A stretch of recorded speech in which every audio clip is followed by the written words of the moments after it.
นั่งขาอยู่คิดว่าจะกิ้งท่อลงก่อนนี่โอ้ผมไหนก็นี่ต้องกันเดี๋ยวปั่นไปเลยบ่จอยนะมายอมปั่นไปเลยเนาะมาเลย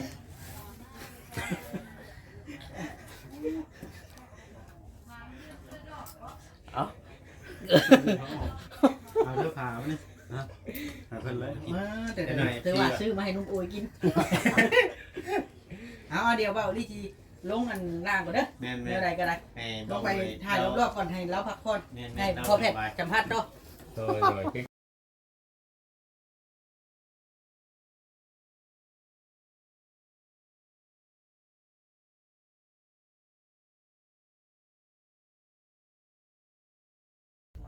สวัสดีและสบายดีพ่อแม่พี่น้องเอฟซีมืดสุขุสุคนพี่น้องเลยเนาะวันนี้ก็อยู่ที่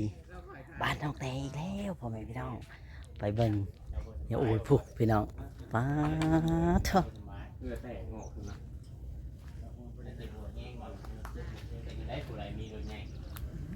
สบายดี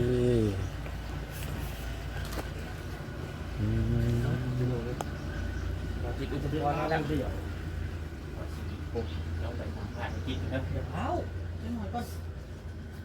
เทคนี่จะลงไปเนาะมาสัมภาษณ์บอมโวยให้ละขากล้องเขาก็ตั้งบ่ได้บาดนี้ขาฮักตั้งเพื่อให้ตั้งบ่ได้เด้อยู่แค่นี้ก็ไปนั่งนุ่มโวยได้เลยกันเพื่อทำใกล้ชิดกับน้องเพิ่นปลอบใจเบิ่งอาการไข้เป็นจังได๋มึงแน่เหือเรา ใครขึ้นแห้งเปล่าแล้วนุ่งเสือแขนยาวในน้ำมือนี่เขาสงสัยเราห้อนหรือพี่แจ็คนั่นที่บวนสงสัยเรานอนดึกแน่เอาเห็นเบียกเลยเห็นเรียกว่าก็บ่เลิกแล้วเนาะแล้วเมื่อกี้นี่เจ้าชมมึงเมื่อกี้นี่เจ้านอนบ่ตอนเตียงหักเมื่อกี้เจ้านอนบ่ตกใจบ่บ่เห็นนะบ่เห็นเนาะแบบว่ากำลังนั่นเนาะ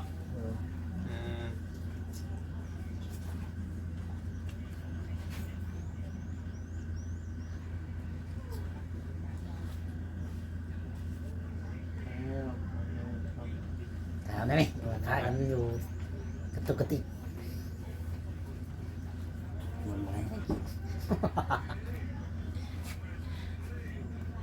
นอนอยู่นี่บ่มันมึงนะขึ้นมานอนแต่นอนอย่างบ่สบายเนาะโมยเนาะนอนพักผ่อนนี่เอาเดี๋ยวได้บ่ายคงไปเลยจะครบนั่นเราก็ได้มาพอดีเอามานี่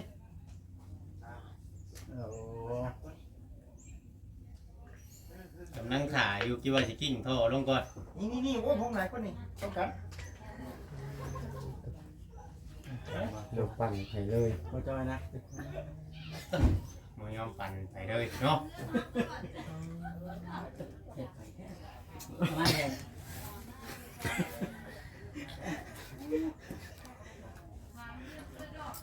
เอาเลือกขาไหมนี่นะหาเพิ่นเลยมาแต่ถือว่าซื้อมาให้นุ่มโอยกิน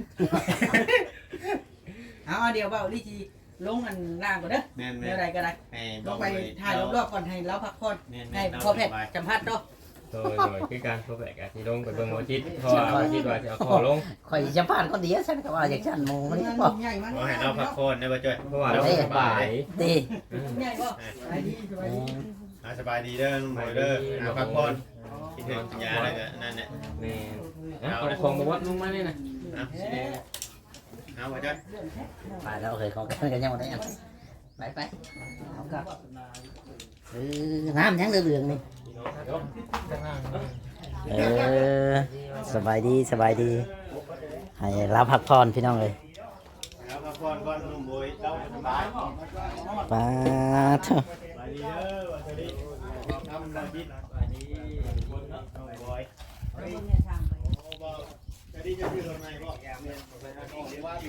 ทุกพี่น้องเลยมากล้วยปองเถอะต้องไปถึงเลขดีๆเนาะเดี๋ยวได้เนาะ คิดถึงจะได้ดีโอ้ไปส่งประตูสัญญาณ เป็นได้ก็ว่าเรามีคารถบ่ สวัสดีเด้อไปงานเราบ่ได้ขึ้นเลยเดี๋ยวส่งเราลงมา อืม โอเคตัดสินไปรับจ้างหาป้าใช่สัญญาได้แต่ว่าก็ได้สวยแน่ก็ได้มาส่ง ไม่ได้ ก็ ข เซ็น โม ไม่ได้มาย ก็จะมึงตามหลังเราเฮ็ดเฮือนเนาะหมู่ก็บ่ยังนี่คือเรื่องเลย ให้เจ้ามาเลยจะพาให้เจ้า ไอ้ ไอ้ เด้อ เรื่องของงงน้ำนะที่เรียกพอลงเลยบ่ดูว่าจังได๋นะ แม่เพิ่นเองเด้อแม่คืนแท้นี่หมู่คือนั่นแท้นี่ ใจช่วยกันนะ แม่ เราต้องกันนี่เด้อเอาช่วย พี่ต้องถามเพิ่น เจ้ามาบ่ทันกินนี่กินข้าวกินนี่ โอ้ ได้ จุบ่เดือน สอด เป็ เบ็ น ดเนี่ย ข้าวอิ่มครับเรามาพอดีได้เป็นอะไรโมมานก็ได้ โล เนาะ กหมูหมานมาบ่ทันนะครับ ยังไว้เติมมาเด้อ ระดับอาหารชั้นยอดเนาะ เลี้ยง รวมพัก รวมพักฉันยอดดียอดพักบ่ หนึ่งขนาดเนาะ แม่ขาหักมีคนขาหัก ว่าโอ้ ขากล้องเนาะ กล้องลูกแพทย์เป็นพัด เฮ็ดได้ สอดเบ็ดเนาะ เดือดแห้งนะ เลือดแห้งกันนี่เสียงครับ เสียงฮักได้ เจ้าบ่อยู่ทำบ่อยู่สอดเบ็ดกินนี่ เนาะเฮ็ดจังเป็นแท้ กินทอบเตียงกำลังสิกินได้ นี่บ่เดือดแล้วพี่น้องเลย เลย กำลังเจอช็อตเด็ด มาพี่บ่ใหญ่มากเลยบ่บัด ไอ้โมโมนะยังแหละเรามา เคลียร์อยู่บ่เคลียร์อยู่บ่หรือว่าจังไดก็บ่เวียงตัวนี้เนาะเห็นเราไปทาง เป็นอะไรเคลียร์เรื่องไหนมันมีเรื่อง ไหนเคลียร์บ่เอ้าคือว่าเพิ่นให้มาอยู่พี่แม่นบ่เอ้าทางพี่น้อง ทางเงยนางบ่ แม่เนี่ย เอาอยู่บ่ทักติ ผมกูจักได้เฮาก็บ่จักคือกันจังว่าเบิ่งคลิปผมบ่เวียงเด้พี่น้องเอ้ยเนาะ เออ เออ ใช่ป่ะ มาให้บ้าสองหน้าแท้ โอ้หากระหูได้นี่เนาะ แม่ มาจิตได้หูข้าวเด็ดแท้เนี่ย เอาละยังบ่ได้จักยังติ โอ้บอกเรียงลงมือไหนน่ะ ที่นี่แล้ว เออ ทำเวลาเพิ่นว่าให้นุ่มโอยมากพี่ น้องเราแล้วว่าเนาะมันบ่มันเฮาก็บ่จักเลยพี่น้องเนาะ น้องยังบ่ยังแล้ว พี่น้องบ่จักคือกัน เอาเร็ว แสดงว่าแม่นแล้วที่บ่ลาวได้ยินมาเนาะเพราะว่าทางได้ยินทางลาวเพิ่นว่าเจ้าของที่ดินปลูกซื้อเพิ่นจะขายบ้านหลังนั้น เดี๋ยวนั่นแหละคร่าวๆเนาะ แม่นตามที่ได้ยินมาเนาะแต่ว่ารายละเอียดก็ยังบ่ฮู้เราก็ได้ยินคำนั้น เบิ่งน้องเพิ่นเนาะว่าสิแนวใดเนาะน้องเพิ่น แม่น ถ้าว่าเพิ่นขายก็คือในกรณีแบบขายแล้วก็ทางบ่าวโอ้ยนี่สิง่ายๆโอ้ ปาโท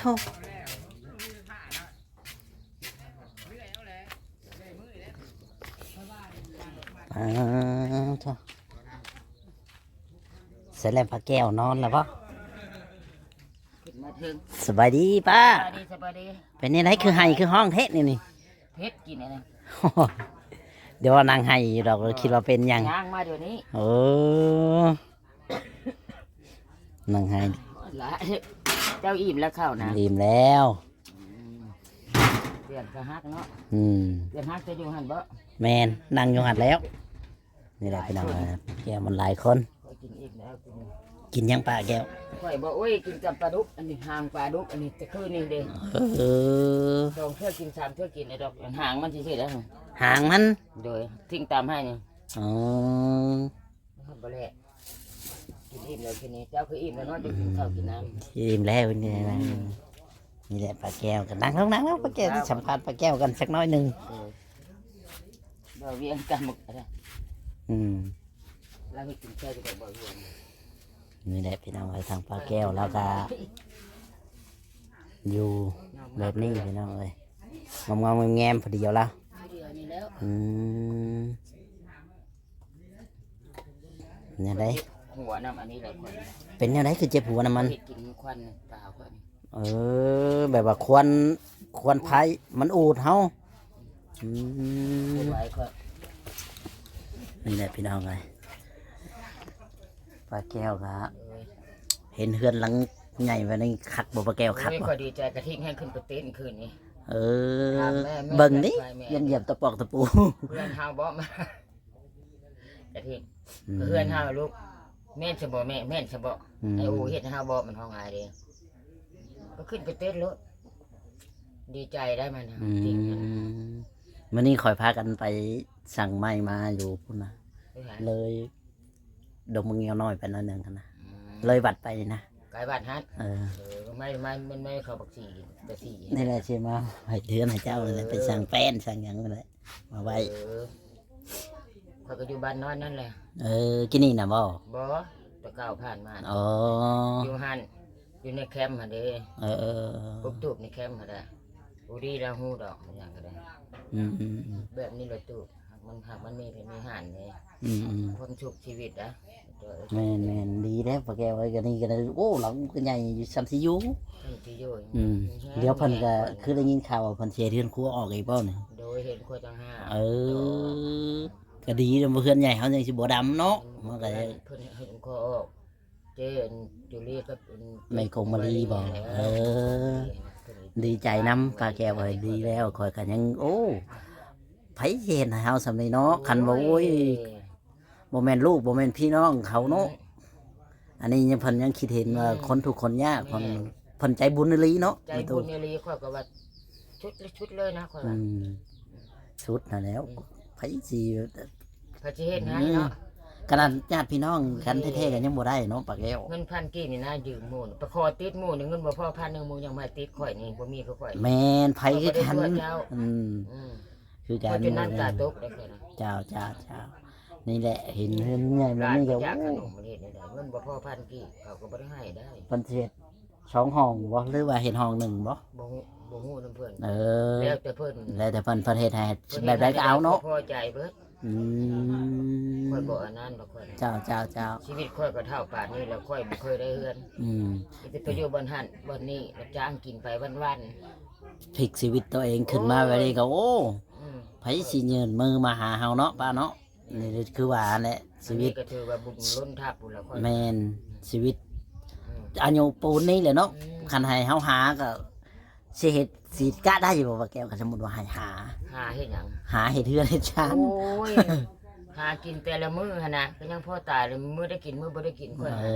อคันเว้าเรื่องเฮือนเรื่องชานได้แล้วโลดเนาะ โอ้ยบ่ถามเติม บ่ต้องถาม คิดบ่ออกชอบบ่เข้าเลยแหละบ่จักมือตึบแปดด้านเลยเนาะ รับจ้างมาบ้านรับจ้างได้หาบ่แห้งแล้ว อืม เดือบ่แห้งแล้ว โดยนี่แหละปลาแก้วไอ้นี่ ยัง แหละ ว่าเฮาใช้น้อยคิดหลายเนาะชีวิตของเฮาแบบนี้ เจ้า บ่เฮาก็บ่ว่าดอกเปรียบเทียบกับหมู่ผู้ห่างผู้มีนะ อืม พอเพียงกินบ่ขาดมื้อนะเฮาคิด จ้า บ่ได้เข้าไปนะคิดหลายก็เป็นประเทศที่ แม่นนี่แหละปลาแก้วไอ้นี่แหละเพิ่นคิดเห็นใจเพิ่นใจบุญใจกุศลเพิ่นซอยเฮา แม่น เฮาก็รักษาไว้เนาะสิ่งที่เพิ่นให้มันต้องรักษาไว้เพราะว่าเพิ่นให้ด้วยน้ำใจ แม่น เพิ่นให้ด้วยคือว่าบุญคุณที่ใหญ่หลวงเนาะ เอา คนเฮา อืมที่แหละเฮาก็บ่เคยว่าสิได้ดอกบ่เคยคิดบ่เคยพันดอก แต่ว่าวันที่มันมาถึงเฮาก็ต้องยกมือรับเอาเนาะป้าสิ่งที่ดีๆเข้ามา ขอบคุณเพิ่นโทรศัพท์นำโทรศัพท์นำอันนี้ค่อยนั่นดีใจ อืม เอ้ย ดีใจ กระทิงก็ดีใจครึ่งเต้นถ้าแม่มันบ่ได้เชื่อได้ เจ้าข่อยยังดีใจนำเจ้าได้เห็นโอ้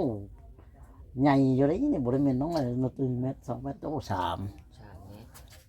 ใหญ่อยู่เลยชม2คน3คนอยู่นี่ก็ห่วยจำสิอยู่ คนบ่มีดอกพัดสามมีแต่สอน อื นี่ล่ะ มบ่กิ่งไปกิ่งมาก็ได้นะ อ้าวนั่นสิเว้าถึง2 3 4 5คนยังอยู่ได้ โอ้ย โอ้ย บ่ได้ว่า คนยังอยู่ได้ แม่นนี่แหละชีวิตคันเฮาอันนั้นเนาะชีวิตมันพลิกผันตอนอายุแก่คือว่าอะไรเฮาบ่ได้ตอนนั้นเฮาก็ได้ตอนอายุเฮาหลายก็ช่างมันเนาะ โอ้ยยาก สิ่ง มัน สิ่งที่เหลือเฮาก็หาเพิ่มเติมเอาคันเฮายังไม่เหือมีแฮงเนาะป้าเนาะคันเฮาบ่เหือมันแฮงก็เข้าไปว่าอีกทีนึงหั่นนะ ข่อยคิดอยู่ได้ชีวิตข่อยมีเงินมีซานอยู่เนาะ โดย กับข่อยอยากได้ทุนเล็กน้อยก่อนตัวรัดขายรัดหันรัดนี่ขาย อืม ตู้มาแล้วรัดชื่อหันที่นี่แล้วมาขายนะหอยขาย อ๋อ ได้ไปขายชีวิตข่อยขึ้นเนี่ยนะ โอ้ ข่อยไปไกลเข้ากับบ่มีรถมีราง แบบว่ารัดซื้อของแล้วเขาก็เอามาขายมาแค้นขาย ห้อยขายนะแบบนั้นนะเขาเห็นในบ้านน้อยนะ เอ บ่ได้ อ กินได้ ขอยเห็นอยู่ อ่าน แบบว่าเฮาซื้อ บ่แม่นได้เขาชินักไปหาได้ฮะ โอ้ ซื้อเอามาห้อยขาย คอยคิดว่าเขาไปหามาแล้วก็มาขายดอกไม่ตู้แบบไปหาส่วนหนึงเนาะคันว่าเขาหา หาประชุมเขานุ่มเขาน้อย เออ ชุมเท่ามีแต่นั่งขายแล้วฮะซื้อต่อแล้วก็ขายต่อพอได้มือหามือจิ๊บเขามาป่วย อื ดอก มสมมติว่ามันมีคนลงทุนในเป็นตู้แก้วในขายของแบบว่า คือแม่ตู้จะขายในกะพอได้อยู่บ่คิดว่าได้จะบ่ลบบ่จมเนาะกะ พอได้กินเอาเฮาก็บ่ลงหลายพอได้กินปีดปลายมันขึ้นมาให้มันเบิดหั่นนะค่อยขึ้น โดย ป่านนี้เฮาบ่มีหยังนะค่อยคือเห็นไอ้น้องเจ็บเป็นก็สิตายไปซื้อเขาบ่มีเฮ็ดมียากิน โดย เขาบ่ได้ตัวได้อันนี้ อืม ก็ไปแล้วพวกก็เป็นเจ็บเป็นไข้ขึ้นหลายนะชีวิตคนมาแกงจ่อยเอ้ย แมนตู้ คือ ไอ้ ครัวหาไผก็บ่มีพ่อแม่ใส่อ้ายน้องใส่ลูกเต้าใส่ผัวใส่พ่อไผบ่ถือ อืม ผัวก็2 ปีปลายแล้วตายนี่ เนยเข้าใจแม่ ข้อย ตู้ ก็ไปลงวัด2-3 เดือนเลยครอบหยังก็ค่อยบ่มี สู้ไปแม่ตู้ไอ้ ไปบ่ฮู้นำค่อย สู้ไปชีวิตคนเฮาต้อง แม่น สู้เด้คำว่าสู้ก็บ่ได้อย่าง ว่า นั้น จะตั้งสิว่าให้คนนี่ไปเพิ่นน้ำหมู่บ่ห้องโฮโฆษณาเต้นโฮแช่น้ำขาวก็เฮ็ดบ่ได้ อืม บางครั้งมันเกินการลูกหลานเด็กน้อยเขาเฮ็ดได้เรื่องของเขา มันก็ธรรมชาติของเขาเนาะอันนั้นที่ เขาถือว่าธรรมชาติเขา อืม แต่พวกข่อยนี่มันเฮ็ดบ่ได้ อืม ข่อยนั่งอยู่บัดนี้ได้ถือ เฮาแบบว่าเฮาหมดเลยเนาะแบบว่าเฮาบ่จักทางหาบ่จักทางออกทางเข้าอ่ะ ข่อย นะ คิดบ่ได้ เออ สิให้ข่อยเพิดเพิ่นบ่คือเขาห้องโกโก้กะกางข่อยเฮ็ดบ่ได้ เจ้า ข่อยเว้า อื ได้ ม ข่อยน่ะนะอืม ดีได้มันถูกแก้วไอ้โอนเอา มักสันดินสันโดษนิสัยคน อืมเฮาบ่มีเฮาก็อยู่สมเฮาบ่มีหาอยู่หากินไปเนาะ มาแบบนั้น แม่นได้ชำาใดเฮาก็กินชำนั้น เออ เฮาบ่ต้องว่าไปอยากเกินตัวเฮาหลายมันก็บ่ได้เนาะมันทำให้ตัวเองตกต่ำไปเรื่อยๆเลยเนาะ ฮู้น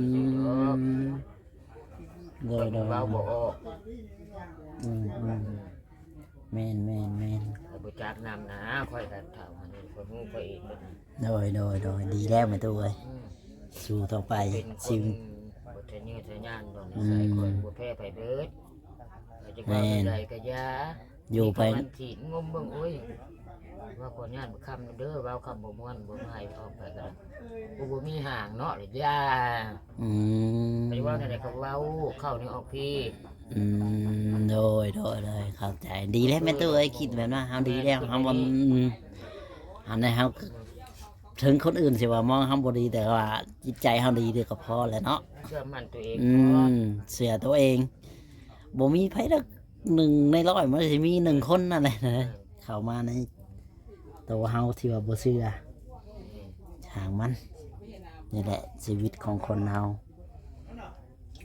โอ้ยแสนทุกข์เด้อเอ้ยไผบ่เห็นนำซื่อๆ แมน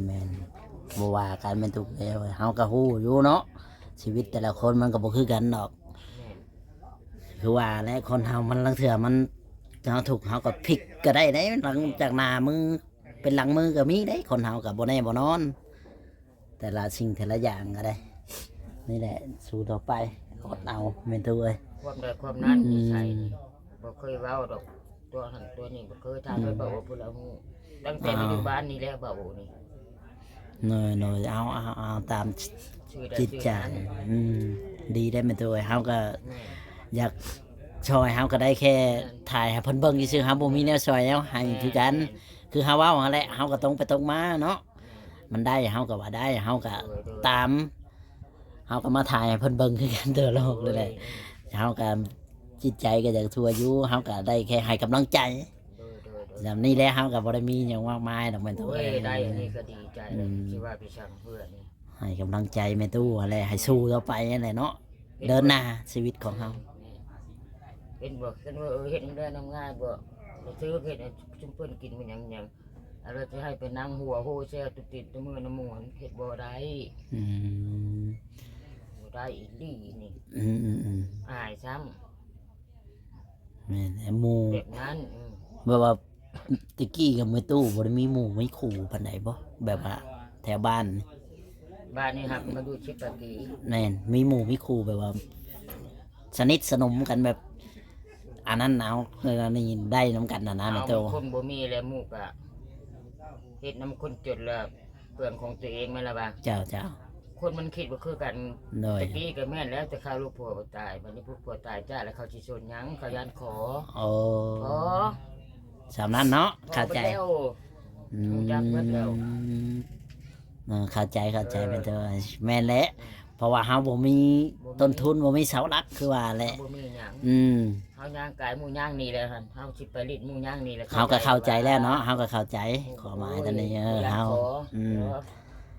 แท้จริงเฮาบ่ได้คิดอย่างนั้นเนาะแต่ว่าหมู่คือสิคิดไปก่อนเนาะอืมนี่ดีนี่ มื้อใดก็เห็นแต่ผ้ากระต้าเพิ่นว่าพาหลานไปหาหน่อไม้หน่อมันเครียดหาขอข้าวหมู่กะลิ อืม เฮาบ่ได้ไปขอปากได้หากบ่ได้เว้าหมู่ว่าเอาข้าวนะเฮ้ยข้าวก็เอาแล้วแต่ อืม เป็นหยังจังว่าได้แบบนี้จะได้หมู่เว้าให้ดีฮะสิมีพี่สังเพิ่นว่ามาหาขอข้าวกินให้ดี อืม อันนี้หันคำเว้าของหมู่เฮายังแก้ได้หมู่ว่าเอาข้าวเนาะหั่นนะ แม่น แนวคิดหั่นนะยานหมู่อันนั้นเฮาจะบ่เป็นนั้นดอก ลอย ด้วยสินกินด้วยทำคู่มือนี่ เจ้า เต็ม เจ้า ใจ สู้ เชื่อได้อาม ๆโอเค นั่นแหละ เชื่อแต่หลานนั่นแหละมันดื้อบ่พังควบนั่นบุกพอกกับบุกพองน้ำหลานนี่แหละคู่มือนี่จุดอ่อนอีหยังค่ะ อืมแบบว่าเฮาบอกบ่พังเนาะเฮาบอกบ่ได้แบบว่าบ่ได้ดังใจเฮาบ่แม่นอย่างอื่นดอกเนาะแม่นตุเนาะเข้าใจค่อยเข้าใจ คือว่านั่นแหละเด็กน้อยเฮาสิอันนั้นหลายก็บ่ได้แม่นอยู่เฮาก็บอก แต่เขาบ่พังเฮาก็จักสิบอกในใดเนาะ เด็กน้อยคู่มือนี่มันลื่นไปแล้ว มันลื่นแบบคนเฒ่าคนหยังเว้าบ่ก็บ่พัง คือพ่อแม่บอกเฮาลูกเอ้ยในนั้นในนี่โอ้ยบ่เว้าก็ได้เขาจังหัว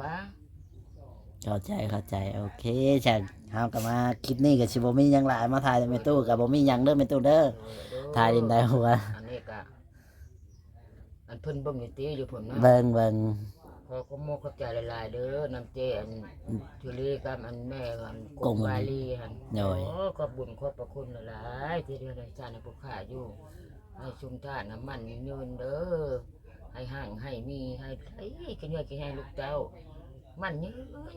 ตลอดไปเรื่อยๆนั่นแหละทำบุญทำทานสาธุ สาธุ รักสิ่งขัน โด เด้ ย อ โดยนี่แหละพี่น้องเลยเนาะเพิ่นก็สิเอาท่ออันหยังลงเนาะก็รอกันหลายคนพี่น้องเลยเนาะคลิปนี้ก็สิบ่มีหยังหลายพี่น้องเลยเนาะสิขอจบคลิปไว้ก่อนถ้าผิดพลาดประการใดก็ขอโทษขออภัยนำเด้อพี่น้องเลยสีมัดสุขุสุคน สวัสดีและสบายดี